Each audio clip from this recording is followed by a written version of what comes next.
فضلا منه وإحسانا على العمال.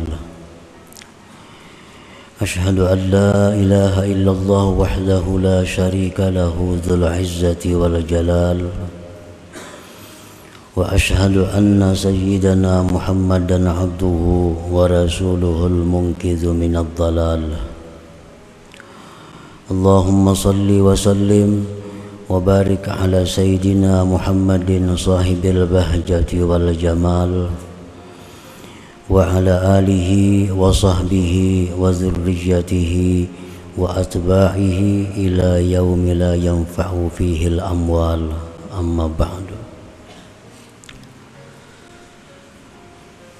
Yang kita hormati dan kita cintai para habaib, para alim ulama, muhibbin, hadirin dan hadirat rahimakumullah. Alhamdulillah, puji dan syukur kita haturkan kehadirat Allah Subhanahu wa ta'ala yang melimpahkan berbagai macam anugerah dan nikmat kepada kita, yang memberikan hidayah, taufik dan inayah kepada kita, sehingga kita dapat berkumpul bersama-sama di majlis yang penuh berkah dan rahmat ini. Salawat dan salam kita haturkan pula kepada junjungan kita Nabi besar Muhammad sallallahu alaihi wasallam dan kepada seluruh keluarga, para sahabat, zuriat dan para pengikut beliau sampai hari akhir nanti. Para muhibbin rahimakumullah, al-hikmatul hadiyatu wa sab'un minal hikamil ataiyah. Qala al-imam Ahmad ibn Athaillah as-Sakandari rahimahullah wa nafa'ana bi'ulumi. Hikmah yang ke-51 daripada Al-Hikam, berkata al-imam Ahmad ibn Athaillah as-Sakandari rahimahullah, la amala arja lil qabul min amalin yagibu anka syuhuduhu wa yahtakiru indaka wujuduhu. Yang artinya tidak ada amal ibadah yang lebih diharapkan untuk diterima Allah daripada amal ibadah yang gaib dari engkau menyaksikannya, dan hina di sisi engkau adanya itu amal ibadah. Itulah kurang lebihnya terjemah daripada hikmah yang ke-51 ini. La amala minal a'mal al-mutaqarrabi biha ilallahi subhanahu wa ta'ala min ityanin wa tarkin arjalil qabul indallahi ta'ala min amalin tashhadu bihi anna alladhi waffaqaka lahu huwallahu ta'ala walaulahu ma sadara minka dhalikal amal wa an la ta'tamida alaihi fi tahsili amrin minal umur liru'yatika taksira fihi wa adama salamatihi minal afat al-mani'ati min qabulih. Tidak ada amal ibadah daripada amal-amal ibadah yang dijadikan pendekatan dengan amal ibadah itu kepada Allah Subhanahu wa ta'ala, baik daripada melaksanakan perintah seperti sembahyang, puasa, zakat, wa tarkin dan meninggalkan larangan, yang lebih diharapkan untuk diterima di sisi Allah Ta'ala daripada amal ibadah yang kamu saksikan pada amal itu bahwa yang memberi taufik kepada engkau bagi amal itu adalah Allah Subhanahu wa ta'ala. Dan jikalau tidak ada taufik dari Allah, tidaklah timbul, tidaklah muncul, terbit daripada engkau yang demikian amal ibadah itu.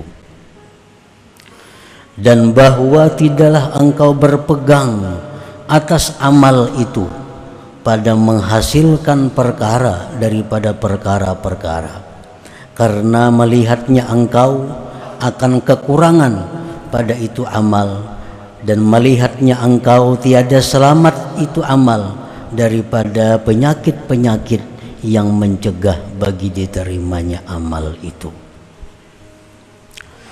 Para muhibbin rahimakumullah, pengarang ini di dalam hikmah yang ke-51 ini membicarakan masalah sebab amal diterima Allah.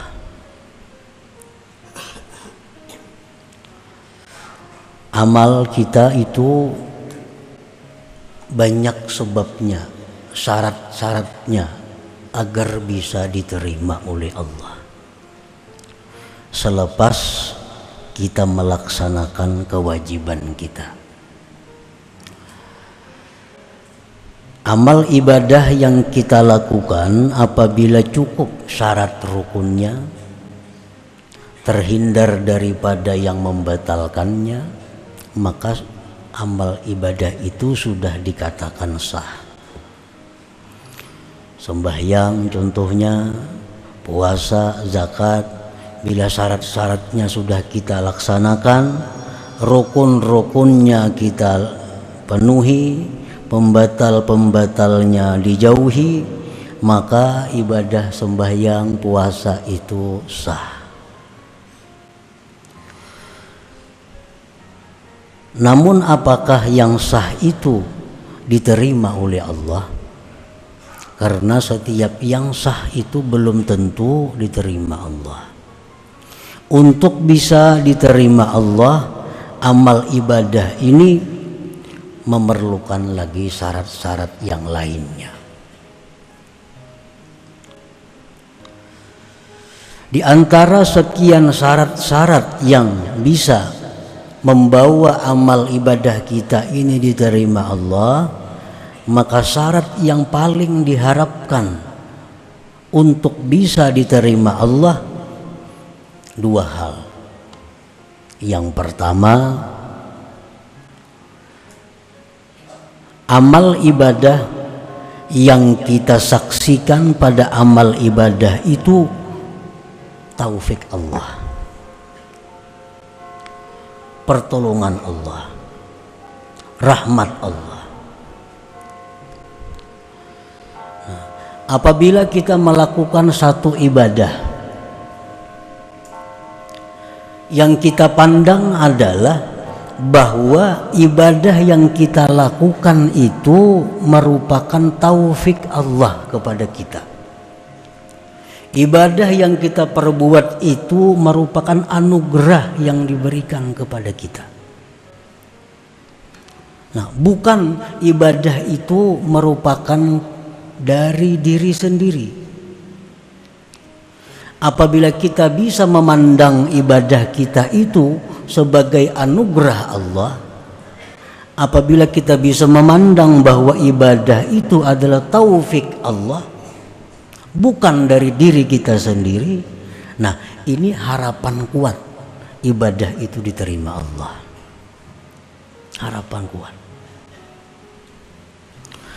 Yang kedua, ibadah yang kita lakukan itu tidak kita jadikan sesuatu yang menghasilkan baik derajat, baik keluasan rezeki, baik surga atau lainnya. Aku pangdahulu tuh mengamalakan itu, nah akhirnya aku murah rejeki. Nah ini ngarannya berpegang kepada amalan. Nah, bila kita macam itu halnya, ini salah satu sebab yang mencegah diterimanya itu amalan. Amalan-amalan yang telah kita lakukan itu jangan kita perpegangi, jangan kita bikin andalan. Sebabnya apa? Sebabnya kita tahu bahwa amalan yang kita lakukan itu banyak rusaknya. Kita tahu bahwa amalan yang kita perbuat itu banyak aibnya. Jadi janganlah kita berpegang kepada amalan-amalan yang kita lakukan itu. Yang kita pegang adalah rahmat Allah yang diberikan kepada kita. Bila dua hal ini ada di dalam satu amalan, maka itu adalah tanda yang kuat bahwa amal ibadah kita itu diterima di sisi Allah Subhanahu wa ta'ala. Kita umpamanya sembahyang kita itu kita saksikan bukan dari diri kita, tetapi sembahyang itu adalah semata-mata anugerah Allah. Demikian ibadah lainnya.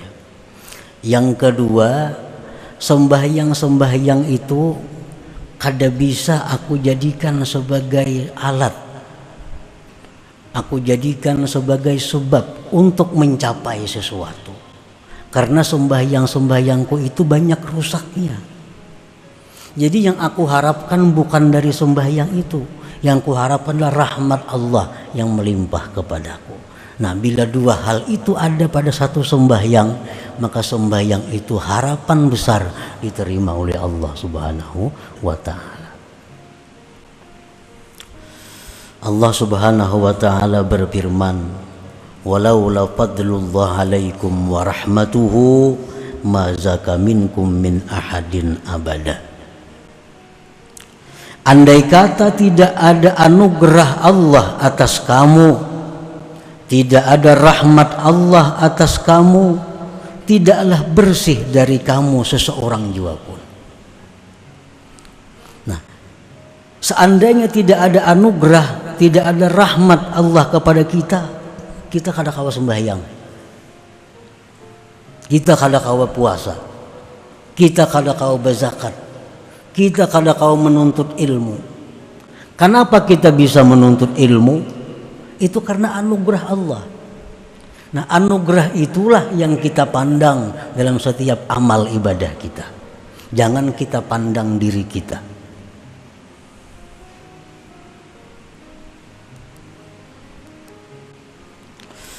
Ibadah yang kita perbuat itu jangan dibesar-besarkan. Apalagi dibikin satu andalan, satu pegangan. Karena ibadah itu kita yakin, kita tahu banyak rusaknya. Dan ibadah itu kullama suggirat kaburat. Ibadah itu bila mana kita kecilkan, ibadah itu bila mana kita hinakan, dia menjadi besar di sisi Allah.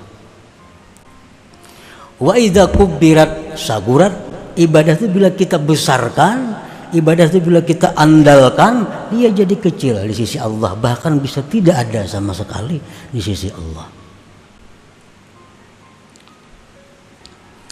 Jadi yang kita pegang, yang kita andalkan adalah bukan ibadah yang kita perbuat, tetapi rahmat Allah Subhanahu wa ta'ala. Itu yang kita harapkan, yang bisa menyelamatkan kita, yang bisa membuat kita sukses, bukan ibadah kita, tetapi rahmat Allah Subhanahu wa ta'ala. Rasulullah sallallahu alaihi wasallam bersabda, "Ma minkum min ahadin yunjihi amaluhu." Qalu wala anta ya Rasulullah, qala wala ana illa ayyataghammadani Allah birahmatih. Tidak ada daripada kamu seorang pun, kata Rasulullah, yang diselamatkan oleh amalnya di akhirat. Andai kata kita dihitung dengan amal, semuaan kita ini masuk neraka. Tidak ada seorang pun dari kalian yang bisa menyelamatkan akan dia oleh amalnya. Ujar sahabat bertanya, pian pang wahai Rasulullah. Aku pun demikian, kata Rasulullah. Kecuali bahwa Allah melimpahkan kepadaku dengan rahmatnya. Nah, jadi kita jangan dengan sembahyang ini supaya jangan masuk neraka, dengan sembahyang ini supaya masuk surga. Kebiasaan seperti itu ditinggalkan. Ditinggalkan. Aku berharap dengan sembahyangku ini aku bisa ke surga. Dengan sembahyangku ini aku terhindar daripada ke neraka. Itu ditinggalkan. Nah, kita sudah sampai ke suatu pengertian bahwa ibadah yang kita lakukan itu kada bisa diandalkan demikian. Yang bisa kita andalkan adalah rahmat dan anugerah Allah Subhanahu wa ta'ala. Para muhibbin rahimakumullah. Nah, ini jangan diartikan bahwa kada perlu sembahyang, jangan diartikan demikian. Mun itu kada perlu puasa, kada kawa diandalkan juga. Mun itu kada perlu sembahyang, kada kawa diandalkan juga.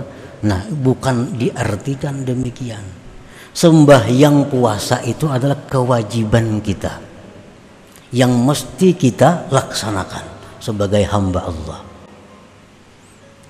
Sembahyang wajib dilaksanakan. Namun sembahyang yang kita laksanakan itu jangan dibesar-besarkan. Jangan dipandang itu kemampuan diri sendiri.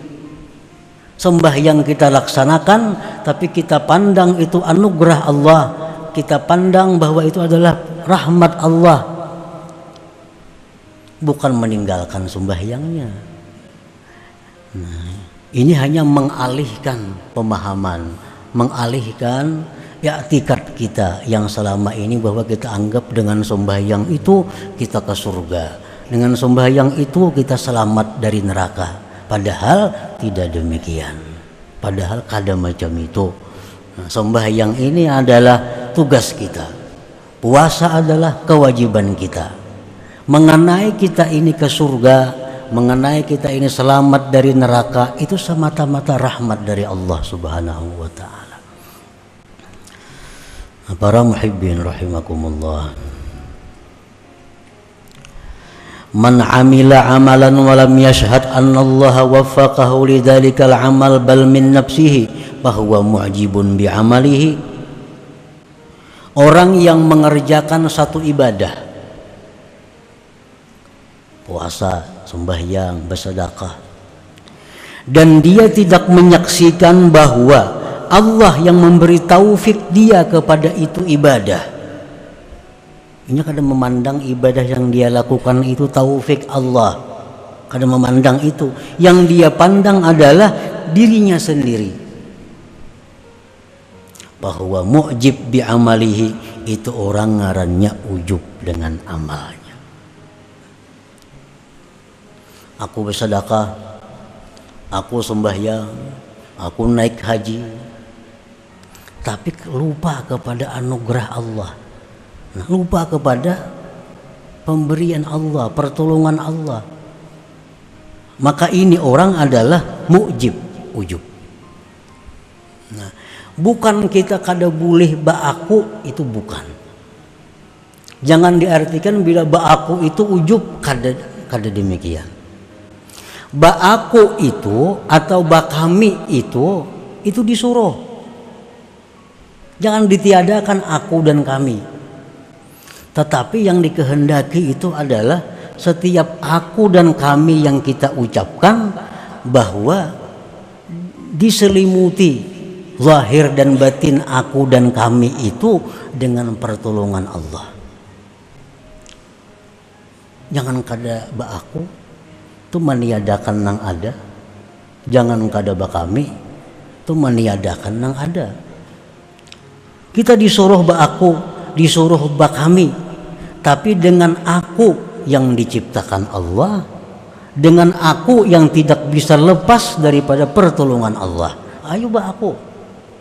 Mun sembahyang kada ba aku kada sah. Sembahyang kada ba aku kada sah, siapa na sembahyang? Makanya usalli, aku sembahyang.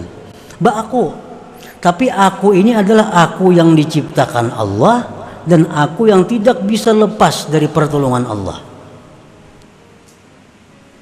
Nah, para muhibbin rahimakumullah, itu diajarkan di dalam Fatihah sendiri kita baca. Iyyaka na'budu, kepada Engkau ya Allah kami menyembah. Kami. Jangan diarti lain kami itu. Itu mesti kami artinya. Iyyaka na'budu, hanya kepada Engkau ya Allah kami menyembah. Tapi kami nang macam apa? Wa iyyaka nasta'in, dan hanya kepada Engkau kami minta pertolongan. Nah, jangan dipisah antara na'budu lawan nasta'in. Bila na'budu aja bisa ujub, bisa macam-macam. Bila nasta'in aja bisa murtad, bisa macam-macam. Jadi na'budu nasta'in ini adalah waw, diikat oleh waw. Waw itu lil jam'i, dihimpunkan. Iyyaka na'budu wa iyyaka nasta'in. Kepada Engkau ya Allah kami menyembah, tapi kami yang tidak lepas dari pertolongan Engkau. Nah, jadi orang ujub itu meninggal nasta'in. Orang bertasawuf nang salah meninggal na'budu. Padahal Fatihah mengajarkan iyyaka na'budu wa iyyaka nasta'in. Dan waw itu bukan litartib. Waw itu bukan bersusun, nggak ada. Waw itu lil jam'i, berhimpun. Iyyaka na'budu wa iyya, wawnya tuh wa iyya, waw itu artinya dan itu berhimpun, bukan satu persatu. Jakanya fa, iyyaka na'budu fa iyyaka, nah itu satu persatu. Atau iyyaka na'budu summa, itu satu persatu. Ada ini iyyaka na'budu wa iyyaka nasta'in, itu bersatu antara na'budu dan nasta'in. Nah, jadi kita mesti aku umpamanya ini pulpen siapa? Pulpen ampun kau itu. Jangan pun orang lain dibedakan. Jangan pun kita. Ini ampun kau atau ampun kami. Siapa yang bersedekah tadi? Aku. Jangan lain pada aku. Siapa yang bersedekah? Tetapi aku yang kita maksud itu adalah aku yang diciptakan oleh Allah dan aku yang tidak bisa lepas dari pertolongan Allah. Nah, selamat gitu. Nah, man amila amalan wa lam yashhad anna Allah waffaqahu lidzalikal amal bal min nafsihi fa huwa mu'jib bi amalihi. Orang nang beramal satu amalan tapi dia kada melihat bahwa amalan itu taufik Allah, bahkan dari dirinya sendiri, itu ujub. Al-ujubu minal muhlikat, ujub itu adalah membinasakan, baik membinasakan dirinya, membinasakan amal perbuatannya. Dan ujub ini merupakan salah satu sumber dari sumber macam-macam kejahatan. Para muhibbin rahimakumullah, kenapa orang tuh agak asalnya dari ujub? Kenapa orang itu mau ria? Karena asalnya dari ujub. Kenapa ria? Melihat aku nang bama. Kada ingat lagi lawan nang nasta'innya tadi. Nah, itu mau ria. Kenapa sombong? Karena na'budunya aja diingkutinya, nasta'innya kada. Kenapa kikir? Bakhil? Karena na'budu aja. Kenapa orang kikir? Merasa nang becari itu inya. Nang becari itu merasa inya. Aku lapah mengumpulkan tunggal ribuan duit nih. Tunggal ribuan mengumpulkan lapah. Nah, nang merasa inya, nang datang inya nang peroleh rezeki, rezeki itu merasa milik ampunnya. Dari situ kikir. Pada andai kata dia merasa bahwa rezeki itulah anugerah Allah, inya kawa turun ke pasar itu pun anugerah Allah, kada akan kikir.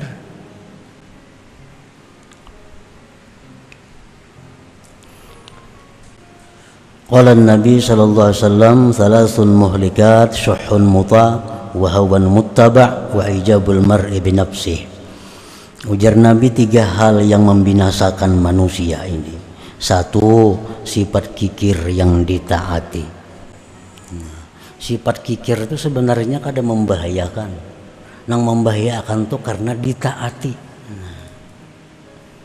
Kikir itu dalam hati, paraya bewakaf, paraya bersedekah, paraya memberi makan orang. Itu kikir.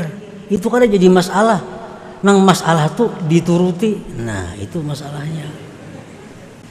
Makanya jar Nabi syuhun muta. Kikir yang ditaati.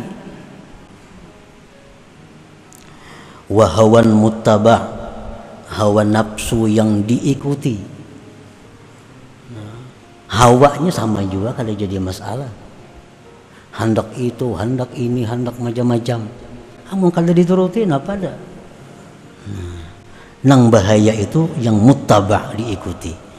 Yang ketiga ujar Nabi kita, wa ajabul mar'i binafsi, dan ujubnya seseorang dengan dirinya. Ini merasa keberadaan dirinya ini nang beramal, merasa dirinya ini nang bersedekah, merasa dirinya nang sembahyang, merasa dirinya nang puasa, merasa dirinya nang naik haji, tanpa mengingat pertolongan Allah. Tadi nasta'in.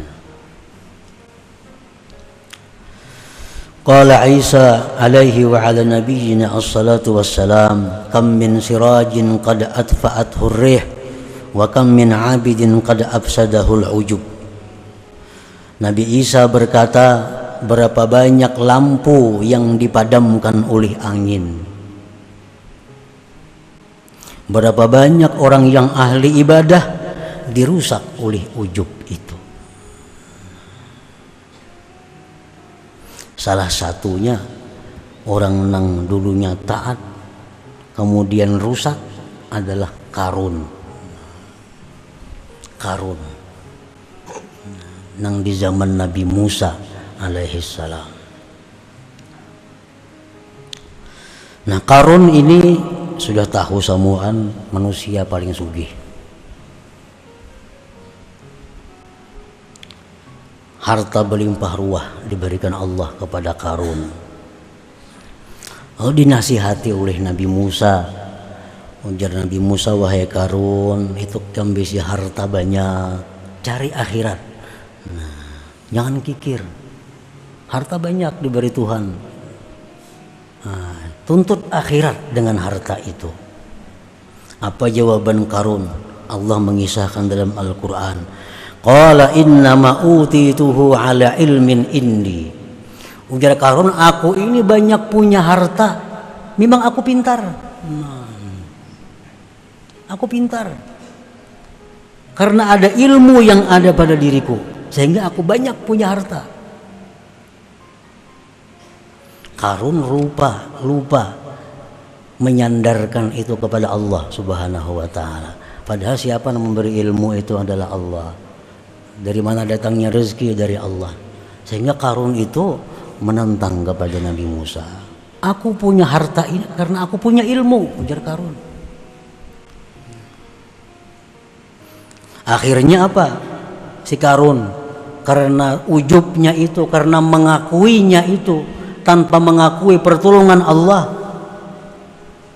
fakhasabna bihi wa bidarihil arda, kami tenggelamkan Qarun itu dan rumah-rumahnya kami tenggelamkan, harta-hartanya ke dalam bumi. Nah, ini jar Nabi tadi, muhlikat. Ujub itu membinasakan ampun dirinya, membinasakan amalnya. Ampun dirinya apa yang binasa? Beribadah, membayangkan apa? Nah, beribadah semalaman suntuk menahan mata. Tapi karena dia merasa itu dirinya bukan pertolongan Allah, binasa. Nah, para muhibbin rahimakumullah, wa man amila amalan wa'tamada alaihi fahuwa mudillun 'ala Allah bi'amalihi wa amalul mudilla yurfa' ila Allah ta'ala. Orang yang beramal satu amalan kemudian dia berpegang atas amalan itu, dia menganggap bahwa amalan-amalannya ini Ini kalau dia pegang bisa menyelamatkan inya. Nah, orang ini ngarannya adalah mudillun alallah. Arti mudil alallah itu orang ini merasa punya tempat di sisi Allah. Orang ini punya tempat di sisi Allah. Apabila kita merasa punya tempat kedudukan mulia di sisi Allah, amal kita tidak sampai diangkat kepada Allah. Tidak sampai diangkat kepada Allah. Rasulullah SAW bersabda, Inna salatal mudil la turfa'a fawqa ra'sihi. Sembahyang orang yang merasa punya tempat di sisi Allah, merasa punya kedudukan di sisi Allah, itu tidak lewat atas kepalanya. Nah, kalau sampai ke hadirat Allah. Nah, para muhibbin rahimakumullah, dikisahkan di dalam kitab Ihya Ulumuddin bahwa seorang ahli ibadat yang sudah berapa puluh tahun ibadah kepada Allah. Ibadah kepada Allah. Lalu suatu hari si ahli ibadah ini ada hajat kepada Allah. Ada hajat. Lalu dia berdoa kepada Allah. Ya Allah, hamba ada hajat kepada Engkau, hamba minta ini. Doanya kayak itu. Kada dikabulkan Allah. Kada dikabulkan Allah. Sehari, seminggu, sebulan, setahun, kada kabul-kabul.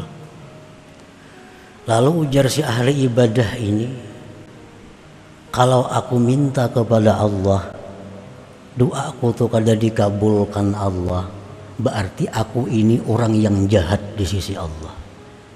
Berarti aku ini kada punya kedudukan di sisi Allah. Buktinya doaku kada kabul.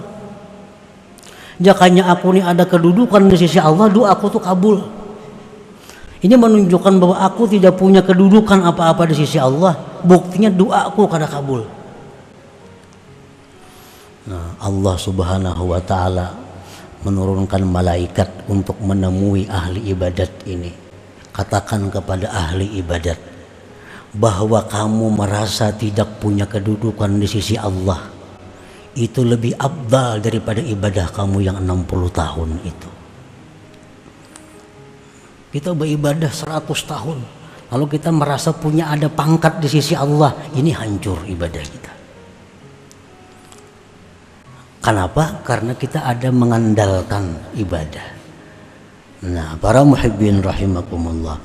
Jadi kesimpulan yang ke-51 ini adalah dua hal, bahwa bila kita melakukan ibadah, pandanglah pertolongan Allah.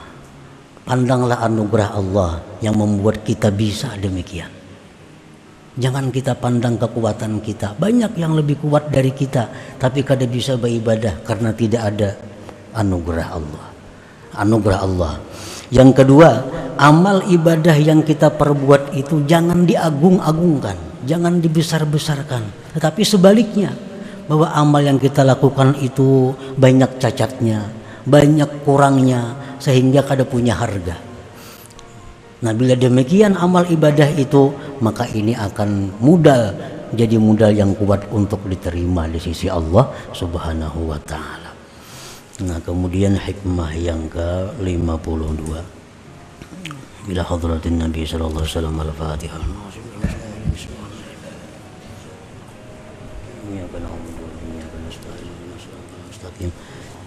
صراط الذين أنعمت عليهم غير المغضوب عليهم. يا الله بها يا الله بها يا الله بحسن الخاتمة يا الله بها يا الله بها يا الله بحسن الخاتمة يا الله بها يا الله بها يا الله بحسن الخاتمة. فيا أيها الرجل منه شفاعة صلوا عليه وسلموا تسليما.